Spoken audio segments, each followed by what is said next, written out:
महाकुंभ मेले में जहां धर्म ध्वज की स्थापना के साथ अखाड़ों के साधु संत और नागा सन्यासियों ने मेला क्षेत्र में डेरा डाल दिया था,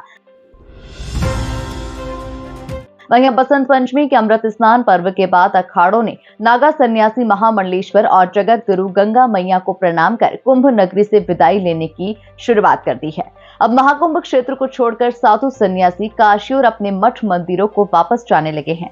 संगम नगरी प्रयागराज में महाकुंभ की रौनक अखाड़े और उनके साधु संत के साथ ही नागाओं से रहती है। अभी नागा सन्यासी और उनके साथी अखाड़ों के महामंडलेश्वर जगत गुरु वापसी करने लगे हैं। सोमवार को बसंत पंचमी का अमृत शाही स्नान करने के बाद अखाड़े के नागा सन्यासी और दूसरे साधु संत रेती पर बसे तंबुओं से शहर को छोड़कर जाने लगे हैं।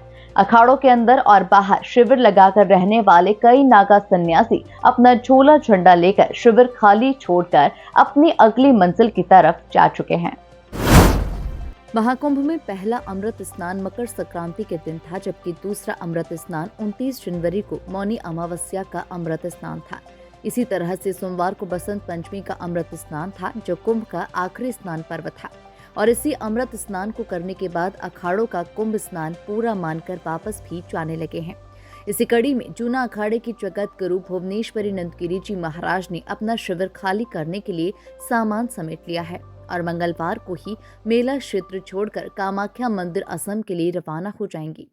जगत गुरु भुवनेश्वरी नंदगिरी जूना अखाड़े के जगत गुरु रहे पंचानंद गिरी महाराज की उत्तराधिकारी हैं और उन्हें जूना अखाड़े ने जगत गुरु की पदवी दी है। भुवनेश्वरी नंदगिरी के शिविर में 12 जनवरी से महाकुंभ में पहुंची थी और अगले ही दिन से उनके शिविर में 3 समय का भंडारा शुरू कर दिया गया था, जहां पर 22 दिनों में हजारों लोगों ने भोजन प्रसाद ग्रहण किया। कुंभ मेले में उनके शिविर में मंगलवार के दिन से भंडारा प्रसाद बंद कर सामान समेटने का काम शुरू कर दिया गया और रात होने से पहले भुवनेश्वरी नंदगिरी महाराज भी मेला शिविर छोड़कर अपने आश्रम वापस चली जाएंगी। उन्होंने बताया कि नगर प्रवेश, धर्मध्वजा की स्थापना और छावनी प्रवेश यात्रा के अलावा 3 अमृत स्नान करने के साथ ही उनका कुंभ स्नान संपूर्ण हो गया है। आज शिवरात्रि की भव्य तैयारियों के लिए वो अपने आश्रम वापस चली जाएंगी।